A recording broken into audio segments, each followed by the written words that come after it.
మనోజ్ ఇంట్లో ఏం జరుగుతుందో పూర్తిగా తెలియని పూజితకి ఈ వాతావరణమంతా గజిబిజిగా ఉంది. ఈ ఇంట్లో ఉండటానికి ఆమె మనసు ఏమాత్రం అంగీకరించడం లేదు. తండ్రి పెదనాన్నలేమో ఇక్కడుండమన్నారు.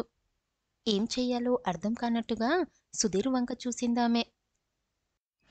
అందరూ ఇంకా ఇక్కడ నిలబడ్డారేంటి? పదండి పదండి. మీరెళ్ళి పెళ్ళికొడుకుని తీసుకొనిరండ్రా. వాడు ఖాళీ కడుపుతో అస్సలు పడుకోకూడదు. అమ్మా అశ్విని, ఈ అమ్మాయికి పైన పెట్టుడు బట్టలుంచిన గదివ్వు. ఏం కావాలో కూడా నువ్వే దగ్గరుండి చూడు. లేకపోతే మళ్ళీ వాడితో మర్యాద గొడవ అంటూ శంకరం భార్య అశ్వినికి మనోజ్ ఫ్రెండ్స్‌కి పనులప్పగించింది కర్పూర కళాదేవి. పూజితని వెంటబెట్టుకుని పైన గదికి తీసుకువెళ్ళింది అశ్విని. నువ్వు ఫ్రెష్ అవ్వు. నేను భోజనాన్ని ఇక్కడే పంపిస్తాను అని కిందికి వెళ్ళిపోయిందామె. అనాసక్తిగా ఉన్న పూజితకి మెదడు పని చెయ్యనట్టుగా ఉంది. దానికి ఇక్కడి విషయాలు కొంత కారణమైతే, మరికొంత రేపు ఉదయమే మొదటి పరీక్ష అవ్వడం. స్నానం చేసొచ్చి అశ్విని తెచ్చిచ్చిన భోజనాన్ని 4 ముద్దలు తిని, తనతో తెచ్చిన మోడల్ పేపర్స్ పుస్తకాల్ని తీసి మంచం మీద కూర్చుంది పూజిత. తెల్ల బట్టలు వేసుకుని పెళ్ళికొడుకు అలంకరణతో ఐస్ క్రీం పార్లర్‌లో తననే రెప్పలార్పక చూసిన మనోజ్ రూపం పదే పదే ఆమె కళ్ళ ముందుకొచ్చి ఆమె ఏకాగ్రతని భంగపరుస్తుంది. ఆ అస్తవ్యస్త ఆలోచనలతో ఇక చదవలేక నడుం వాల్చింది పూజిత. కానీ ఎంతకీ ఆమె మనసు కుదుటపడక నిద్ర రాలేదు. పదే పదే తిట్టుకున్న మనోజ్ రూపమే తలుపులోకొస్తుంటే అసహనంగా లేచి కూర్చుంది. అంతే, ఇక ఆమె ఆలోచనల నిండా మనోజ్ నిండిపోయాడు. ఈ మనోజ్ ఎందుకలా నన్ను గుడ్లప్పగించి చూస్తాడు? ఒకవేళ అతనికి ఆడవాళ్ళ పిచ్చుందా? అలా అయితే కనబడిన ప్రతి అమ్మాయిని సాయంత్రం నా ఫ్రెండ్స్‌ని తేడాగానే చూడాలిగా? అలా కాకుండా నన్నే ఎందుకలా చూస్తున్నాడు? వాడి ఉద్దేశం ఏంటసలు? ఒకవేళ నాకు లైనెయ్యాలని చూస్తున్నాడా? అంత వరెస్ట్ ఫెలోనా వాడు? ఓ పక్క పెళ్ళికొడుకై ఒక అమ్మాయిని పెళ్లి చేసుకోబోతూ మరొక అమ్మాయికి లైనేస్తున్నాడంటే వరెస్ట్ ఫెలో కాక ఏమనాలి వాణ్ణి? అనుకుంటూ మనోజ్ ఆలోచనల మధ్య ఎప్పటికో నిద్రలోకి జారుకుందామె. సరిగ్గా ఆ సమయానికి మనోజ్ గదిలో ఎదురెదురుగా కూర్చున్నారు Manoj, Sudheer. Black Dog scotch బాటిల్‌ని ఓపెన్ చేసి టీపాయ్ మీదున్న గాజు గ్లాసులోకి నిదానంగా వంచుతున్నాడు సుధీర్. శంకర్‌కి అబద్ధం చెప్పి తెచ్చిన స్కాచ్ విస్కీ అది. అప్పటికే సుధీర్ మీద కోపంతో అనీజీగా కూర్చున్న మనోజ్‌కి అతని నిదానం చూడగానే అసహనం పెరిగింది. అంతే, ఆవేశంగా ముందుకొంగి సుధీర్ చేతిలోంచి బాటిల్‌ని గబుక్కున లాక్కొని గడగడా తాగుతున్నాడు. ఓరి నాయనా! ఏంట్రా ఈ ఆవేశం? పోసే వరకు కూడా ఆగలేవా? అంటూ మనోజ్ ఆవేశంగా తాగాడని చూస్తూ అన్నాడు సుధీర్. రా, తాగేస్తున్నాను అన్న జంకు మనసులో ఏ మూలనో పీకుతుంటే కొంచెం తాగగానే ఆపి సుధీర్ వంక చూశాడు మనోజ్. రెప్పవాల్చకుండా నోరు తెరుచుకొని అతన్నే చూస్తున్న సుధీర్‌ని చూడగానే మనోజ్‌లోని కోపం షాంపెన్‌లా బస్సున పైకి పొంగింది. చేతిలోని బాటిల్‌ని ఠంగున టీపాయ్ మీద పెట్టి, ఏంట్రా గుడ్లప్పగించి గుడ్లగూబలా అలా చూస్తున్నావ్? నీ ఫ్రెండు, నీ బెస్ట్ ఫ్రెండురా. విస్కీ తాగేస్తుంటే అలా తాగకూడదురా, పేగులు పాడైపోతాయని చెప్పాల్సింది పోయి, ఆ చూపేంట్రా నక్కమొహమోడా? అంటూ సుధీర్ ముఖానికి దగ్గరగా మొహం పెట్టి ఆవేశంగా అడిగాడు మనోజ్. నుదురెత్తి చిత్రంగా చూశాడు సుధీర్. స్కాచ్ బాటిల్ మూతతో ఒక్క మూతడు నీళ్ళని బాటిల్లోకి పోసి, ఇప్పుడు తాగరా అంటూ మనోజ్ చేతికిచ్చాడతను. అది చూడగానే మరింత కోపమొచ్చేసింది మనోజ్‌కి. అప్పటికే అతని కడుపులోకి వెళ్ళిన బ్లాక్ డాగ్ పని చెయ్యడం మొదలుపెట్టింది.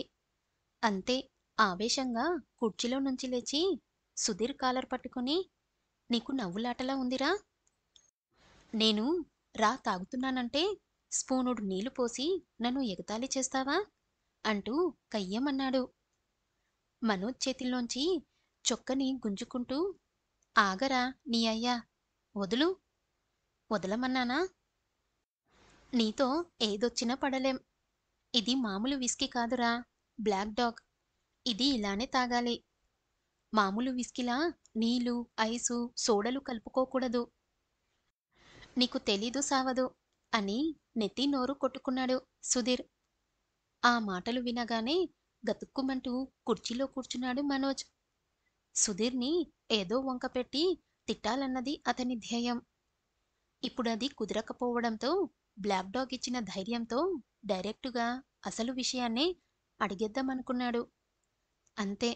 వెంటనే, అరే సుధీ, పూజిత నీకు చెల్లై కదరా, మరి నాకు ఇన్నాళ్ళు చెప్పలేదేంట్రా అని అడిగాడు మనోజ్.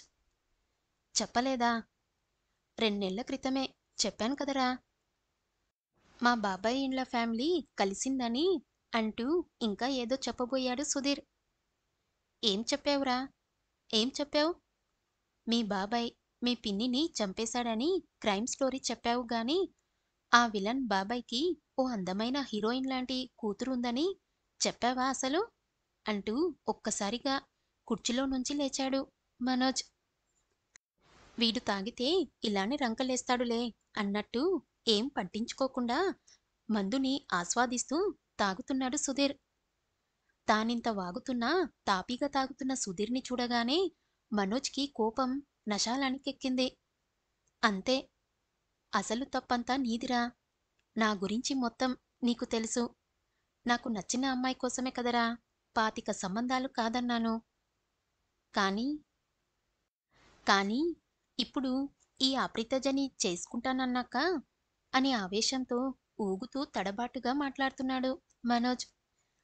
తాపీగా చిప్స్ని నోట్లో వేసుకుంటూ, రేయ్, ఆ ప్రతిజ కాదు, ఆత్రిజరా, ఆత్రిజ అన్నాడు సుధీర్. నా తప్పుల్ని కాదురా, నా జీవితాన్ని సరిచేయిపుడు. చెయ్యగలవా? పెద్ద చెబుతున్నావ్. 2 నెలలలో ఎన్ని సంబంధాలు చూశాన్రా. కొన్నిటికి నువ్వు వచ్చి సచ్చావు కదరా. నేనంటే నీకు ఇష్టముంటే, అరే మనోజ్, ఎవరిని చూసినా చేసుకోనంటున్నావు. ఓసారి మా పూజితని చూడ్రా అనేవాడివి. హుం, అంతా అయిపోయాక ఇప్పుడు ఇప్పుడు పూజితని తీసుకొచ్చి నాకు చూపిస్తావురా అంటూ ఆవేశంగా సుధీర్ పీక పట్టుకున్నాడు మనోజ్. అతని చేతుల్ని బలవంతన తప్పించుకొని, వదల్రా బాబూ, నాకసలు ఆ ఆలోచన రాలేదంటే నమ్మవేంట్రా. ముందు నువ్వు కుర్చీలో కూర్చో అంటూ మనోజ్ని కూర్చోబెట్టాడు సుధీర్. ఎలా నమ్ముతాన్రా, ఎలా నమ్ముతాను? 2 నెలలు పూజితని దాచేసి ఆ ప్రతిజని చేసుకుంటాననగానే అంటున్న మనోజ్ మాటలు పూర్తి కాకుండానే సుధీర్ తల కొట్టుకుంటూ, ఒరే నాయనా, ప్రతిజ కాదురా, ఆత్రిజ, ఆత్రిజరా అన్నాడు.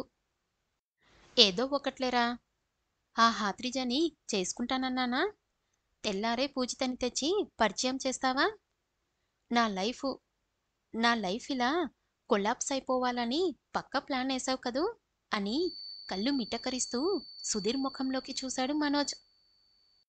ఇందులో నా ప్లాన్ ఏముందిరా నాయనా అంటూ తల కొట్టుకున్నాడు సుధీర్. ఏ ఉందా? ప్లాన్ ఉందా? అయితే నాకు సమాధానం చెప్పు. 2 నెలలు పూజితని నాకెందుకు చూపించలేదు అని గొంతు జీరబోతుంటే నీరసంగా కుర్చీలో వెనక్కు వాలాడు. మనోజ్తో ఈ పరిస్థితి చాలా భిన్నంగా ఉంది సుధీర్కి. ఎప్పుడు చుక్కయ్యగానే పెళ్ళెప్పుడవుతుందిరా బాబు అని గోలపెట్టే మనోజ్ ఇప్పుడు పెళ్లి కుదిరిన తర్వాత ఇలా ఫీల్ అవ్వడం చూసి జాలేసింది కూడా. ప్యాకెట్లో నుంచి చిప్స్ని తీసి మనోజ్ నోట్లో పెడుతూ, అరే మనోజ్, నీకు పూజిత కంటే ఆత్రిజే సూట్ అవుతుందిరా అని సముదాయిస్తూ ఏదో చెప్పబోయాడు. అంతే. కోడెతాచులా చర్రున లేచి నిల్చున్నాడు మనోజ్. నాకేది సూట్ అవుతుందో నువ్వు చెప్పకు, నాకు కాలుద్ది. అయినా నా బట్టలు నా ఇష్టం. డార్క్ వేసుకుంటాను, లైట్ వేసుకుంటాను. మధ్యలో వచ్చి నల్లగా కనిపిస్తున్నావంటావా? నాకు బుర్ర లేదనుకున్నావా? లైట్ కలర్స్‌లోనే మరీ నల్లగా కనిపిస్తే పిచ్చి మొహమా అంటూ పిచ్చి పట్టిన వాడిలా మళ్ళీ ఆవేశపడుతూ రంకెలేశాడు. సుధీర్‌కి బుర్ర గిర్రున తిరిగింది. ఆత్రిజ, మనోజ్ షాపింగ్ మాల్‌లో మాట్లాడుకున్న విషయాలు తెలియని సుధీర్‌కి మనోజ్ ఇప్పుడు దేని గురించి మాట్లాడుతున్నాడో అర్థం కాలేదు. అసలు పొంతనే లేని మనోజ్ మాటలు విని చేతిలోని చిప్స్ ప్యాకెట్‌ని కోపంగా సోఫాలోకి విసిరికొట్టాడు. పూజిత, పూజిత అని ఒక్కరోజు తిరిగేసరికే నీకు పిచ్చి పట్టేసిందిరా! పూజితని పెళ్లి చేసుకుంటే నీ పని ఇంకంతే. నేను చెప్తున్నానుగా విను. నీకు పూజిత కంటే ఆద్రిజనే కరెక్ట్ అంటూ మనోజ్‌ని బలంగా కుర్చీలో కుదేశాడు సుధీర్.